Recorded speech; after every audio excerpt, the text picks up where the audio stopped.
Greetings, ladies and gentlemen, I am Corey from Super Kami Guru 9000, and welcome to Star Wars for 100 Days, the ultimate fan countdown leading up to the release of Star Wars The Force Awakens. We are only 2 days away from the release of the 7th chapter in the greatest sci-fi saga of all time. Last time I reviewed the classic Star Wars Episode 4, A New Hope, and today I'm going to review its direct sequel, a movie which many hardcore Star Wars fans consider to be the best in the series. And you know what? I have to agree with them.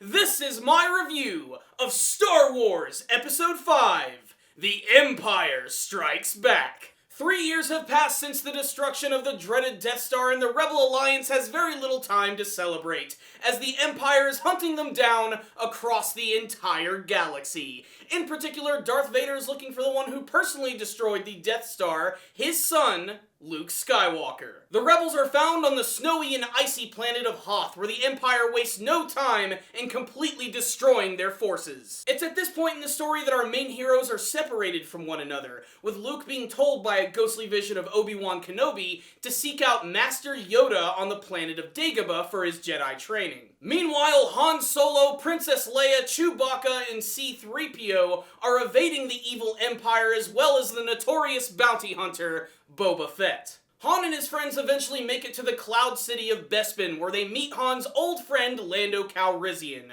Unfortunately, they are soon betrayed by Lando and captured by the Empire. Han Solo is then frozen in a giant block of carbonite and is then taken away by the bounty hunter Boba Fett to Jabba's palace. Princess Leia, Chewbacca, and the now redeemed Lando Calrissian decide to escape from the Cloud City of Bespin, but not before Luke comes looking for his friends. There is absolutely no way I'm saying spoiler alert for this. This has been common knowledge for a long time.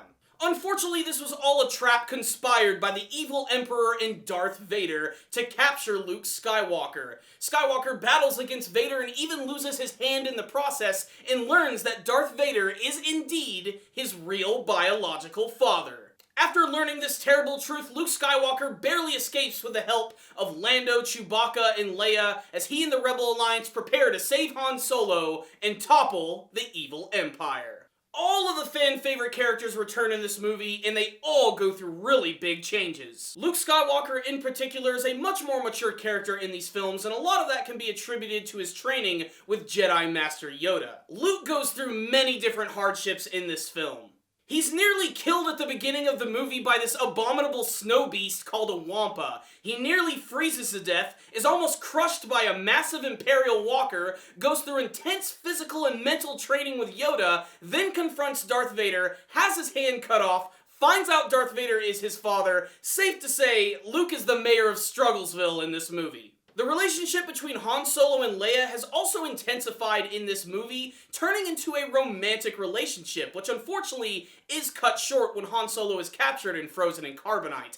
This actually only intensifies the drama between these two characters. Chewbacca also returns to kick some stormtrooper ass, and R2-D2 and C-3PO return to be more comedy relief. Han Solo's good friend Lando Calrissian is played by Billy Dee Williams, who is just such a cool and slick character that it's almost impossible not to like him. It's really easy at first because he technically does betray them, but he immediately tries to help them out and sort of redeem himself. And we'll get to see a lot more of Lando in Return of the Jedi, and hopefully he'll pop up at some point in the brand new trilogy. We need more Billy Dee Williams. And then of course there is Yoda, who is without a doubt the most memorable character from the film. He's performed and voiced by famous puppeteer Frank Oz, who does an amazing job of bringing this character to life and is again more living proof that sometimes practical effects are way better than CG. Yoda at first is very goofy and over the top, but eventually does reveal his true Jedi nature to Luke. Yoda can be a little cryptic at times, but he knows firsthand how dangerous the dark side of the Force can be, and that's why he decides to train Luke. Darth Vader also returns as the main villain yet again, and somehow he's even more menacing than he was before. Darth Vader is constantly pissed in this movie, and he has no problems with killing his comrades and subordinates, just to set an example. The evil Emperor himself also makes his first appearance in this film, albeit only in hologram form.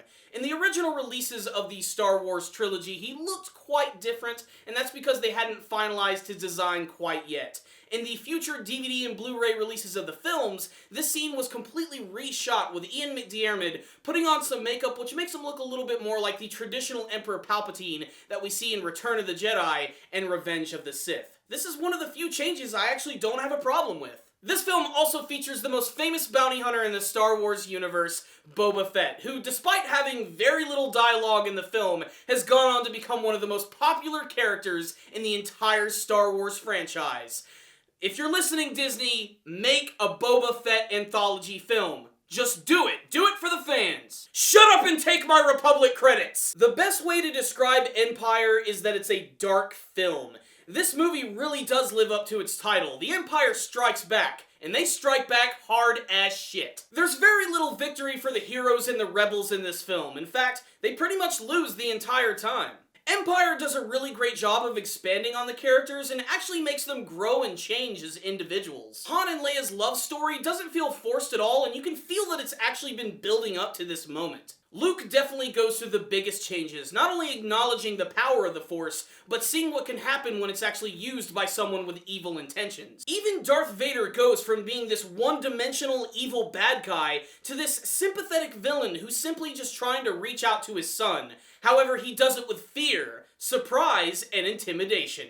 The true weapons of a Sith Lord. Nearly every single moment in this film is much larger in terms of its scale and scope, and nearly every single scene is incredibly memorable. The Battle of Hoth is one of the most popular battles in the Star Wars series, not just for its setting, but for its execution. The Imperial Walkers, the Tauntauns, everything just works. The Millennium Falcon is constantly breaking down in this movie, which is definitely one of the biggest running jokes of the entire series. And there's a great sequence with the Millennium Falcon flying through an asteroid field and nearly being devoured by a massive space slug. The dirty swamp of Dagobah completely clashes with the clean and pristine look of Bespin the Cloud City. Boba Fett doing almost nothing and still being a complete badass. And that final lightsaber battle between Luke Skywalker and Darth Vader still gives me chills. The dark lighting, the atmosphere, and that final reveal that Darth Vader is indeed the father of Luke Skywalker is still one of the biggest twists in cinema history. All I can say is, if you're a fan of sci-fi or a casual fan of Star Wars, you have to see this movie. It's mandatory viewing. It's the absolute greatest Star Wars film ever made. The best direction, the best acting, the best action sequences, the best characters. This is an amazing film. Will The Force Awakens finally topple it as the best Star Wars film of all time? We're just going to have to wait and see in a couple of days. So there it is, my friends, my review of Star Wars Episode 5, The Empire Strikes Back. Still an amazing movie. It's my absolute favorite Star Wars film, but I want to hear from you guys. What did you think of Star Wars Episode 5, The Empire Strikes Back? Do you think it is the best Star Wars movie of all time? Do you have a favorite scene from this film? Maybe favorite character, a moment? Please tell me about it in the comments section below, and make sure to tell me what you want to see from Star Wars The Force Awakens. Thank you guys for watching this review. Make sure to like it, share it with your friends, and subscribe to the channel. Thank you guys again for watching, and as always, may the Force be with you.